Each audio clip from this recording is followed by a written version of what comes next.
نحمده ونصلي على رسوله الكريم أما بعد. It's a great blessing and mercy from Allah subhanahu wa ta'ala that Allah subhanahu wa ta'ala has chosen us. Allah subhanahu wa ta'ala has sent us to this earth as mankind.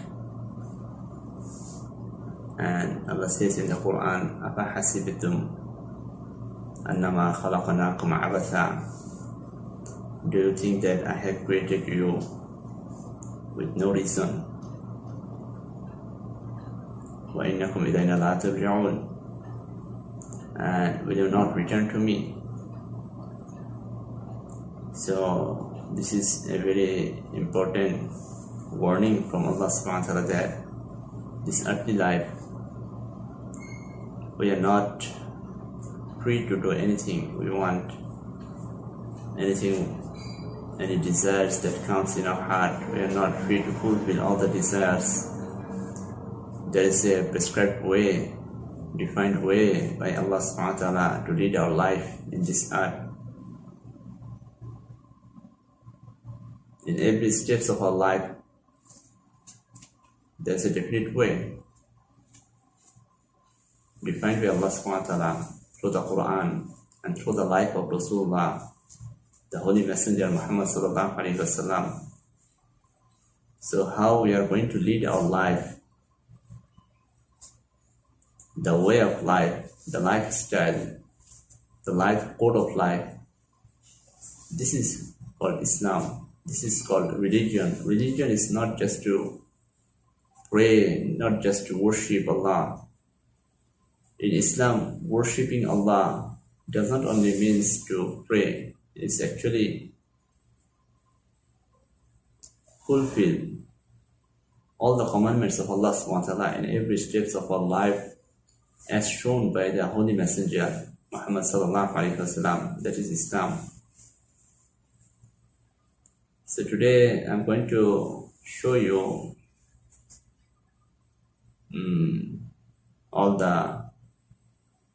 how comprehensive Islam is, all the subject-wise, step by step, the complete body of Islam, very briefly.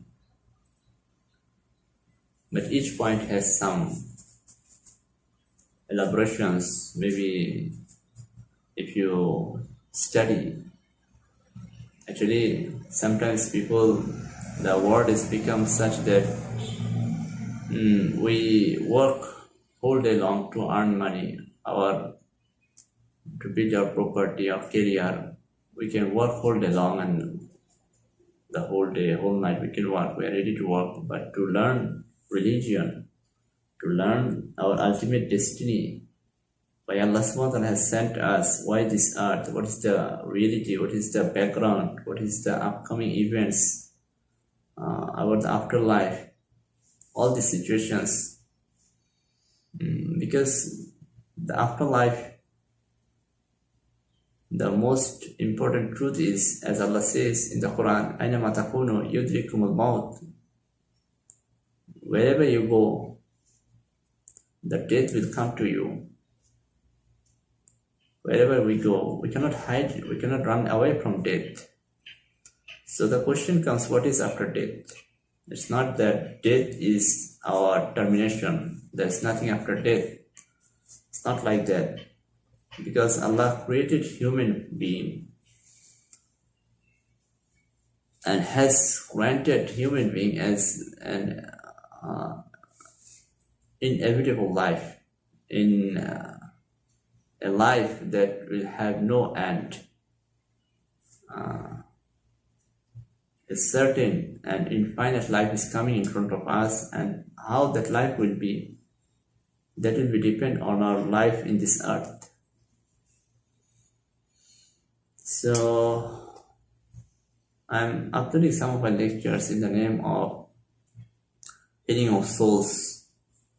I would like to request all my viewers around the world, especially the non-Muslims, because my lectures were mostly in my native language, Bengali. Now I'm trying to upload those videos with English subtitles.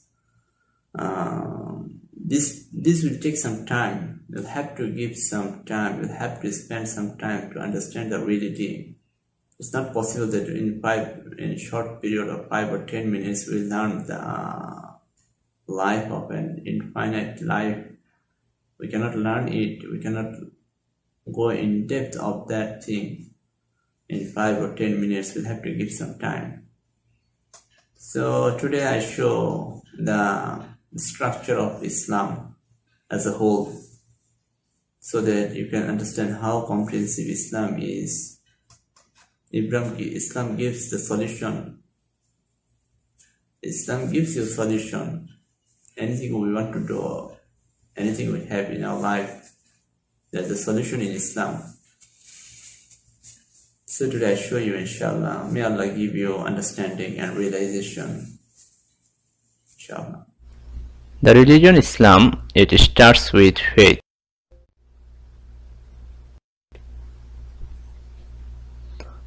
That is, we'll have to have faith on 7 things that is shown on the right side of the screen, that we'll have to have faith on Allah and His angels, the books that He revealed to messengers at different times, and the messengers of Allah, afterlife, faith that anything happens to our life, good or bad, is from Allah, is decided from Allah subhanahu wa ta'ala. And 7th is reborn afterlife, that will be resurrected, will be given a new life after death. These 7 things will have to have faith, and thus the Islam begins. Then after faith, we have some duties, and the duties we can classify into 2 groups. That is, one is the rights of Allah, and the second is the right of creations. So we discussed about the rights of Allah with the beginning first. So the rights of Allah is namely of 2 types. One is only for Allah, and the other is the person who is following Islam to his own self. So the thing only for Allah is also has 2 things. That is, it begins with the Tawheed, that is monotheism, the oneness of Allah. We'll have to have faith that Allah is one. The kalima that the Muslim says at the beginning when he embraces Islam, or the first kalima, the first sentence that we'll have to declare, is La ilaha illallah. There is only one Lord, Allah. That's the monotheism, and there is nothing can be associated with Allah subhanahu wa ta'ala. He has no parents, no children. There is nothing can be compared with Him. These things we have to admit, we have to have faith in our heart. And the second thing is only for Allah. The right of Allah is that we be obedient to Allah subhanahu wa ta'ala. We declare our obedience to Allah subhanahu wa ta'ala. So these are the 2 things, these are the rights only for Allah.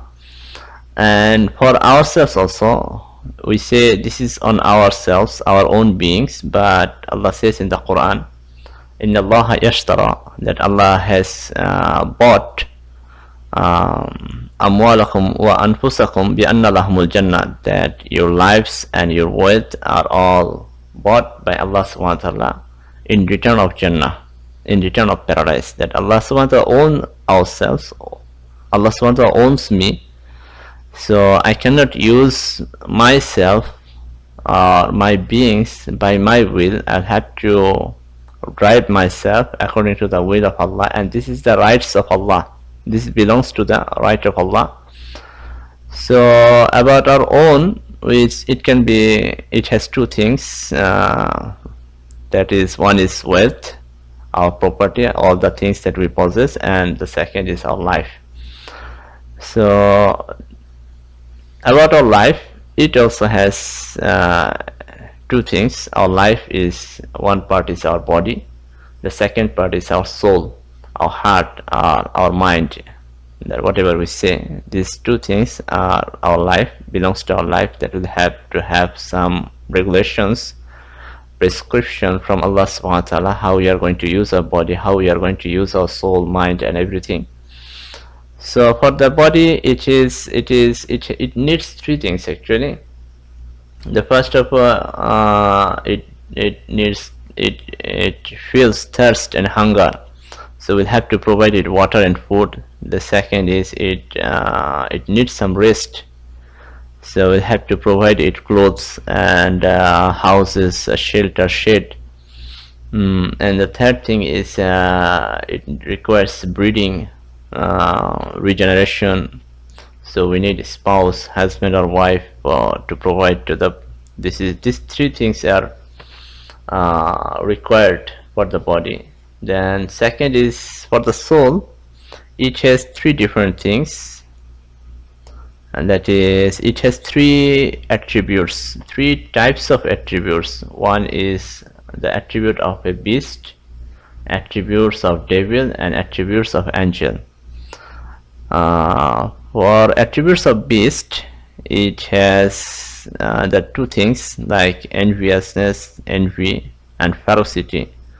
And like all the animals, dogs or other things, they have these two things we also possess in ourselves. And the second, for attributes of devil, it has another two things: disobedience and pride.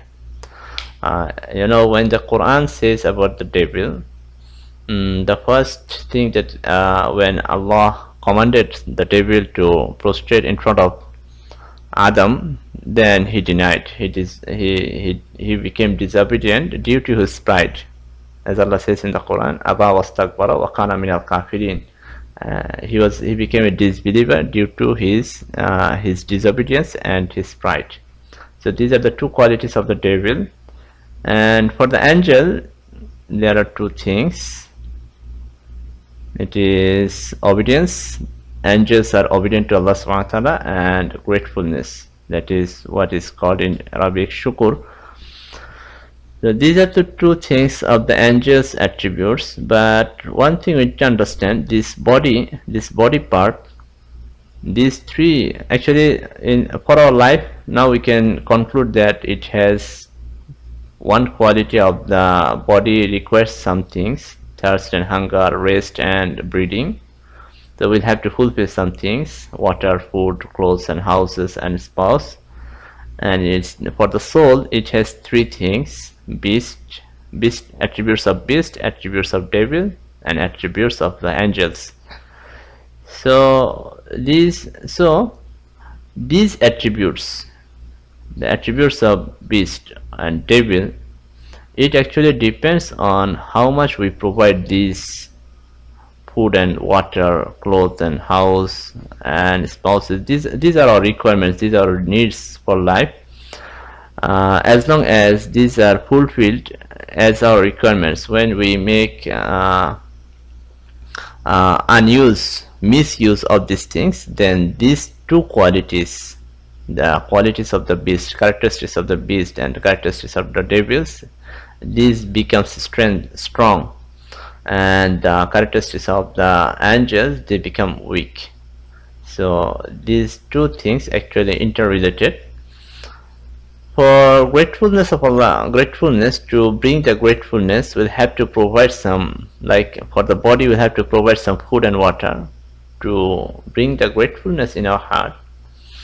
These things actually comes in this heart: the beast quality, the devil quality, angel quality. All these things are inside the heart.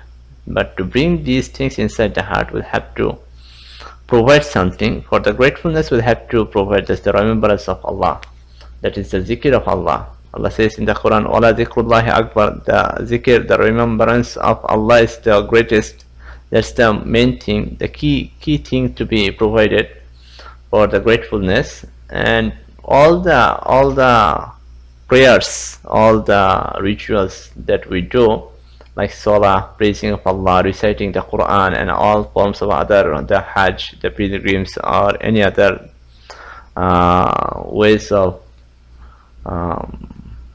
prayers that we perform, that the Muslim perform, all actually to bring the remembrance of Allah in our heart. These are the way how we are going to bring all these things. Through these things, we bring the remembrance of Allah in our heart. Next thing is, for the remembrance of Allah, it has four results.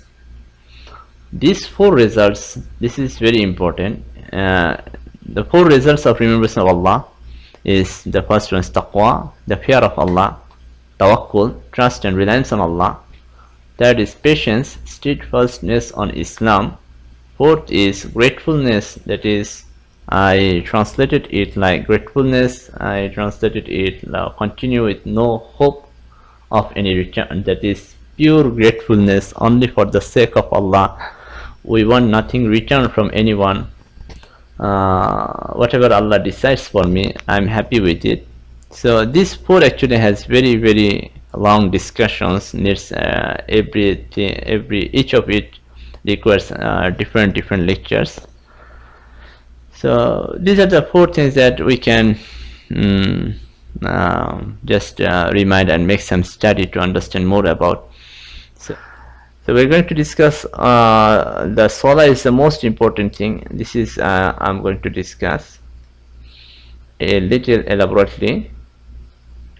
Here I have shown the name of Prophet Muhammad sallallahu alaihi wasallam. Our Salah, the 5 times Salah that we perform a day, this is actually a practice to become like Muhammad sallallahu alaihi wasallam. I show you one by one, like this Muhammad, it has 4 alphabets actually. It has, if I show you one by one, the first is mim, ha, and again there's another way of writing the mim when it comes in the middle. So this is another mim, this and these two are the same, and dal. These 4 alphabets letters makes this Muhammad.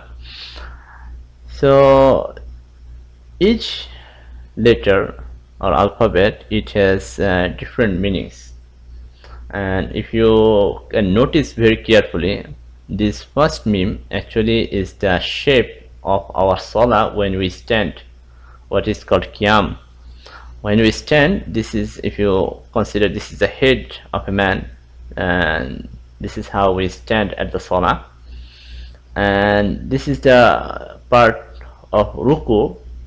If we consider, here is a line here, this is our back, this is our leg, this is the back, our head remains here, and these are the hands and the foots like this. So this is the shape of our, when we go to ruku. Then this is when we make sujud, prostrate in front of Allah. This is the shape of our back side, and here this is our head, and this is the final sitting when we finish our prayer, when we finish our salah. This is dal. So this meme, each letter represents something. This meme represents mutakallim. Mutakallim means speaker. During, when you stand in front of Allah, because in a hadith it is narrated that as-salatu mi'rajul mu'min, as-salah is the miraj, is meeting with Allah subhanahu wa ta'ala. To meet Allah, we meet in front of Allah through salah. The first thing that we do when we stand, we recite the Quran, and Quran is called the kalamullah, the speeches of Allah. So we stand in front of Allah and we speak to Allah subhanahu wa ta'ala. So this is the first thing, that we are mutakallim, speaker. And then this ha, we kneel down in front of Allah subhanahu wa ta'ala. This is actually, this is where we do, where we say subhana rabbiyal azim, that we praise Allah subhanahu wa ta'ala. So this ha represents hamd. This ruku actually, raqa'a, the Arabic word ruku means kneel down, to become soft, to become obedient in front of Allah subhanahu wa ta'ala, to remove the pride from our heart. Because the first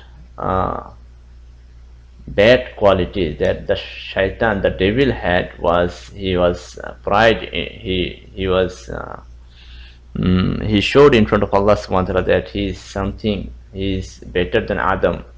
So we kneel down in front of Allah subhanahu wa ta'ala during the salah, that we have nothing, all praises be to Allah. So this is the thing where we should realize. Then this meme, if we we check the name Mim Ha Mim Dal Muhammad, there is a sign over at the top. This is in Arabic it's called tashdid. Tashdid means it has two mims. This is mim. Tashdid represents two mims because the name is Muhammad, one mim ends, and Mad, the second mim. Even if you write in English, you'll have to have two M, Muhammad. That two M in Arabic we use this sign. So it means it has two mims at the beginning at this place. That's why we make two sajda. Two times we make sajda in every rakat. So this two mim has two different meanings. One is munqalibun, that I write the translation here is returner, that will have to return, will have to go back to Allah subhanahu wa ta'ala, will have to reach back to Allah subhanahu wa ta'ala. So this is the munqalibun represents. And the second mim is for mutatahhirun, that we have to make ourselves pure, sacred before we reach to Allah subhanahu wa ta'ala. So these two mims, through this tashdid, we make two sajda during our salah. Then finally this dal is dua.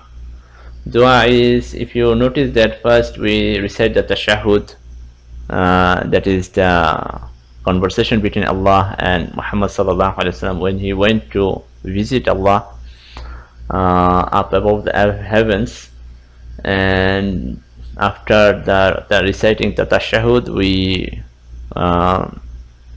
make sallu ala nabi. Then finally, and that is we make dua, we ask to bless Prophet Muhammad and his family, like he died like he blessed Ibrahim alayhi salam, Abraham and his family. So we ask Allah to bless him. And finally we make istighfar, that is we ask Allah to forgive us. So this is dua. So this is in total the salah.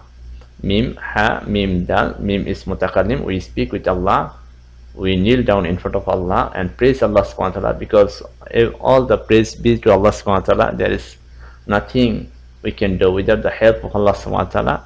And when we make sujood, we surrender actually in front of Allah subhanahu wa ta'ala, that we'll have to reach to Allah subhanahu wa ta'ala, whatever, how long we live in this earth. Finally there will be a time come that we'll have to reach to Allah subhanahu wa ta'ala. And before reaching to Allah subhanahu wa ta'ala, as Allah says in the Quran, وَلَا تَمُوتُنَّ إِلَّا وَأَنْتُم مُسْلِمُونَ, don't die unless you become a Muslim. So we'll have to purify ourselves, we have to be sacred before reaching to Allah subhanahu wa ta'ala, because Allah is sacred, Allah is so pure. So we'll have to reach Allah subhanahu wa ta'ala with purity of heart, removing all the darkness from our heart as much as possible. And finally we finish our salah by making dua, asking help from Allah subhanahu wa ta'ala, and praising, asking to bless Muhammad sallallahu alaihi wasallam. So this is the salah actually we do. So we can conclude by the salah that the salah that we perform, actually we are trying to be like Muhammad, we try to be Muhammadi through our life, as Allah says in the Quran, لَقَدْ كَانَ لَكُمْ فِي رَسُولِ اللَّهِ أُسْوَةٌ حَسَنَةٌ, that Muhammad sallallahu alaihi wasallam is the best example for you. He's the standard for us. He's the one that we have to follow. As Allah says in another verse, قُلْ إِن كُنْتُمْ تُحِبُّونَ اللَّهِ, if you want to get the love of Allah, فَاتَّبِعُونِي, then you must have to follow Muhammad sallallahu alaihi wasallam. Then in return, يُحْبِبُكُمُ اللَّهِ, Allah will love you. وَيَغْفِرْ لَكُمْ ذُنُوبَكُمْ, Allah will forgive all your sins. So this is actually practice, and it is written in the book, holy books. It is written that if you want to judge the life of a person, how he is, how his life is, how is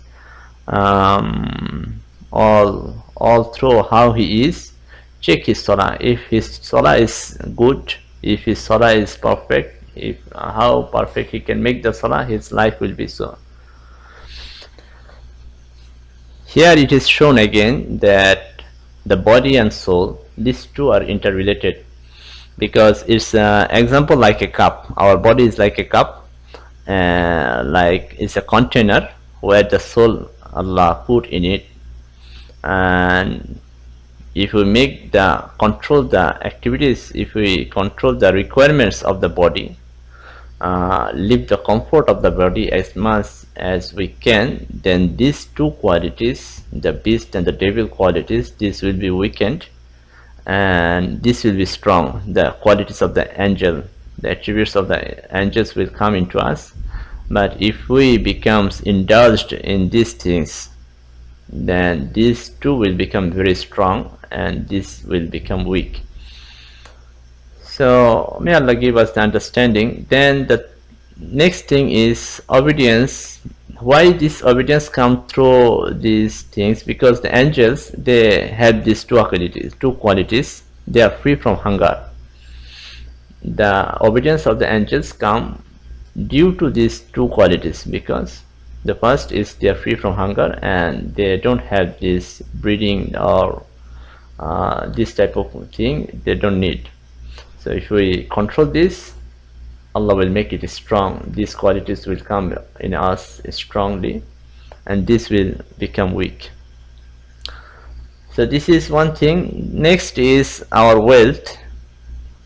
I forgot. This is to control these things, the fasting that we perform fasting in Ramadan. The target of why we do fasting, this is the target. We need to control our desires. We'll have to control our desires. To control the desire is the target of fasting. The very next thing is how to use our wealth.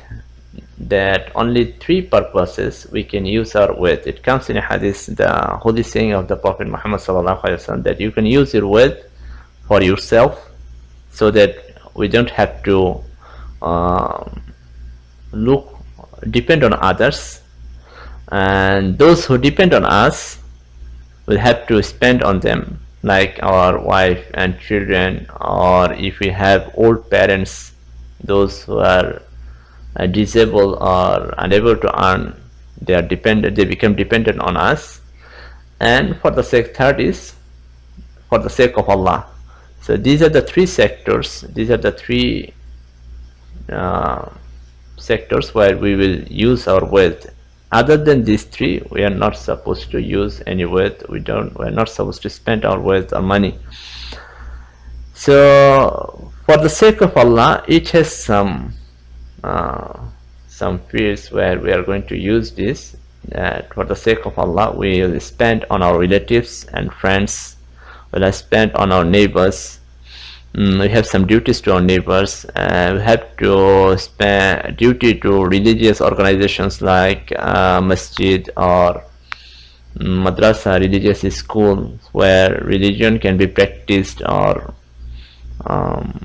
this type of organization. Or also not only religious organizations, like sometimes you may have to build roads, or normally at this time all these roads or bridges or all these things, these are done by the government. But there was a time when people of an area, they used to provide the money required to build to construct a road or something. This is actually here you have to spend money. Then to propagate the religion, this is another important duty for a Muslim, that every Muslim should convey the religion as many as he can, to many people as he can, and for that he will have to spend some money. And finally, fifth is charity. One is the annual charity the Muslim, they have to pay. This is compulsory. Zakah, this is compulsory for a Muslim. Every Muslim, those who have a certain amount of money, they'll have to give 1 out of 40 to the poor. And second, beyond this zakah compulsory charity, they can also, this is optional, they can also give to the poor some money in case of any requirement. So this is actually all these things that I have discussed so far. These are the rights of Allah. Although this is my life, although this is my wealth, but these are the gifts of Allah. So these are the deposit of Allah to me. I don't own my life. I don't own my wealth. These are the deposits of Allah, and we'll have to, when we stand in front of Allah subhanahu wa ta'ala, we'll have to face the judge on these things that I will discuss later. Then there comes rights of the creations. So the creations are of two kinds, mankind and animals. So I discuss the animals first because it's so for the animals, it also has two types of animals, that is cattle, those animals that we use for our like for meat, or not only animals like chickens or ducks, birds that we used to eat, or the eggs. All these things are included here. And other than the cattle, all this will be here, other animals. For the cattle, we have some duties. If we have cattle or pets, it has some duties that we'll have to provide the food and shelter for the cattle that we own. This is compulsory. We own something, that this is compulsory. If we don't provide them food or shelter, but we take the benefit out of it, then it will be a sin in front of Allah. And we cannot torture them, we cannot tease them, we cannot beat them. This is a big sin in front of Allah, to Allah. So these two things, this is compulsory. And for other animals, we have some other duties. If those are harmful, we can kill those if required, like snakes or some insect that bites us. We can kill them if required, but even though we can kill them, but we cannot torture them. Not to torture any animal, even if it is harmful or not harmful. We are not allowed to torture anything. We are not allowed to oppress them. Second, this portion, the second option is not compulsory for us. We can provide food to them. This is also considered a virtue to Allah subhanahu wa ta'ala, but this is not compulsory for us. But this is the third one. We cannot tease them, we cannot torture or oppress them. This is compulsory for both cattle and other animals. And for mankind, we have two types of rights. One is the transactions, and the other is conducts and manners. For transactions, there are two types of transactions. One is rightful transactions, the second is merciful transactions. The rightful transactions are like business we do, because this is rightful, I said, because there are buyer and seller. What we buy and what we sell, in both cases we have to follow the honesty. This is the rights.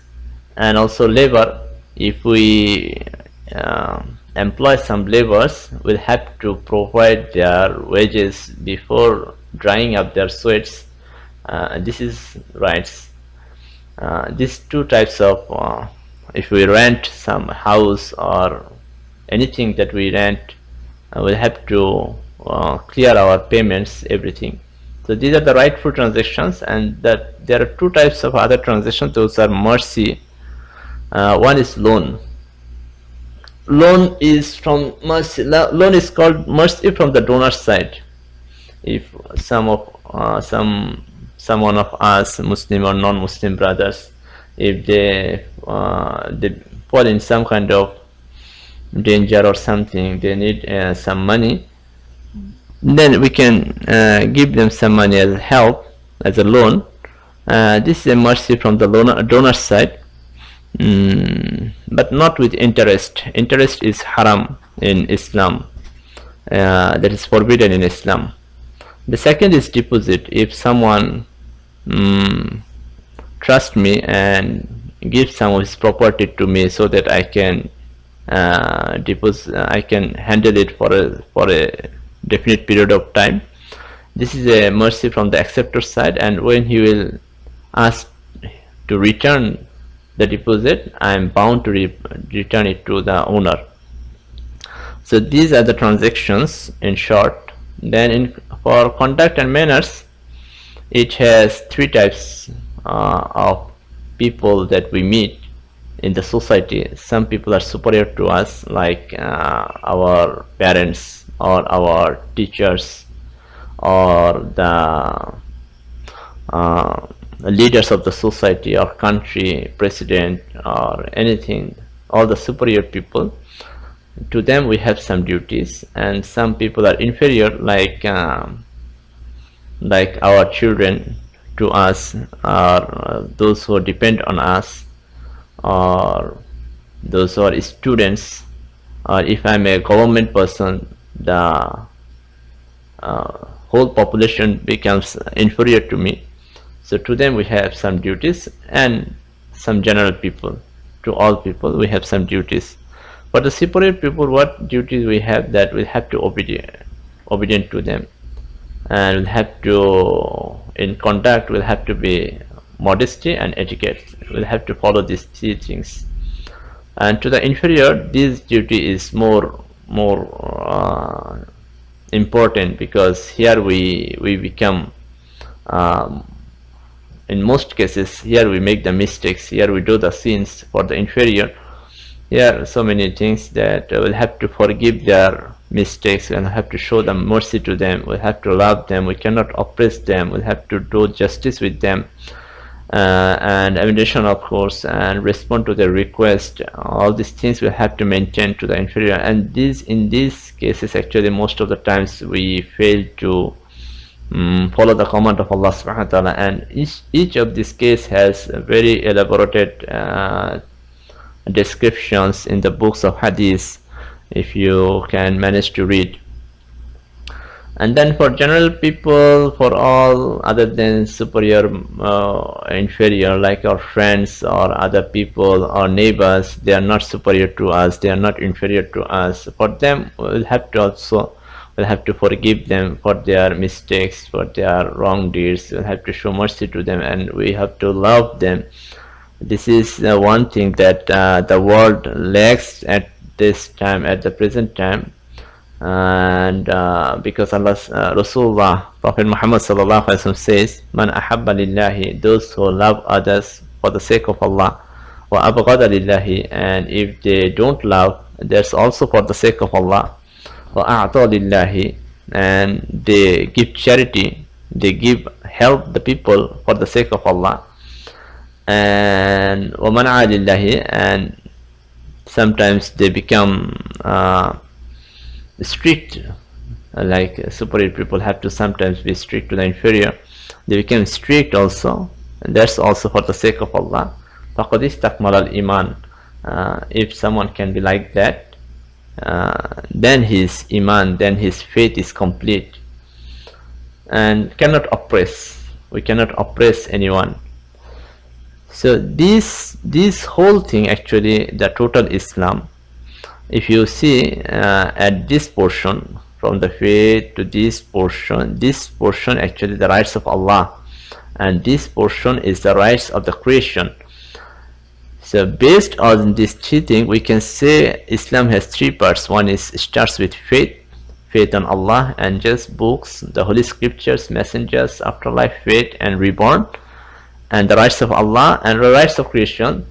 Based on these three things, in the day of judgment there will be three judgments. We'll have to cross these stages to reach to the paradise. We'll have to stand in front of Allah, and Allah will ask us about our faith, whether our faith was right or wrong, whether we believed in Allah, whether we did not believe in Allah, whether we believed the oneness of Allah, or whether we associated with Allah with someone, or like the Christians do, that Allah has the child, Jesus the son of Allah. This type of things will have to purify the faith, the concept of Allah. This is I discussed in another of my lecture, like healing of souls. The first part we have, if we watch that video carefully, the concept of Allah, how Allah is, how the concept of God, we can understand, realize the concept of Allah from that lecture, inshallah. And then second, the rights of creations. This is the, when we pass we become successful, Allah forgives us in this portion, then we'll have to face this stage. How did we fulfill the rights of all creations, all the cattle that we had, all the pets that we had, all the animals that we had, uh, we did face in some part in our life, whether we oppressed them, tortured them, or whether we are merciful to them, generous to them. And to our human rights, actually this is the most important thing. Human rights, rights of our parents, rights of our sisters, daughters, wives, children, neighbors, people, and all the Muslims, all the non-Muslims, rights of the non-Muslims, everything all belongs here. This second part, after faith, Allah will ask about this, not about the prayers. These are the prayers in the third. If we pass first two, then Allah will ask about the prayers. So a decision is made. If we fail in this faith, like if we fail in this part, the first stage, if we fail, it will never be forgiven, and he will be thrown to the hellfire, and he will stay in the hellfire forever. So if someone fails in this stage, there is nothing to be considered in second and third stages. And if they pass in this stage and he comes to the second stage and he fails here, it will also not be forgiven. Then what will happen, this is I discussed elaborately in my second lecture of healing of souls, that will be uploaded inshallah very soon with English subtitle. It was given, the lecture was delivered in Bengali. It will be uploaded inshallah very soon with English subtitle. I will ask all the viewers to check that video very carefully. So in short, I can say that if we don't fulfill the rights of others, in the day of judgment, the currency over there will be our virtues and sins. Depending on how we deprived others, their sins, if I have virtues, my virtues will be counted based on the depth of the depriving, and my virtues will be given to him. If my virtues are finished, I have no virtue, and the person on the other side who is claiming that this person has made something wrong with me, then his sins will be given to me. So there will be transactions in the day of judgment, but it will not be forgiven. I will have to have some transactions, his through sin and virtues. Then if I pass this after the transaction or whatever is done over there, then there comes the rights of Allah. Here Allah promises, I will open the door of forgiveness for you. So these two are the most important, from where we'll have to pass. We'll have to purify our faith, and we'll have to be very conscious about the rights of human beings, about the rights of other creations. Then Allah subhanahu wa ta'ala, if we fail sometimes in our rights of Allah, then Allah will open the door of forgiveness for us. So alhamdulillah, this is what Islam is. Every point, every subject that I had shown you, every topic that has so many elaborations, so many related hadiths, so many related explanation.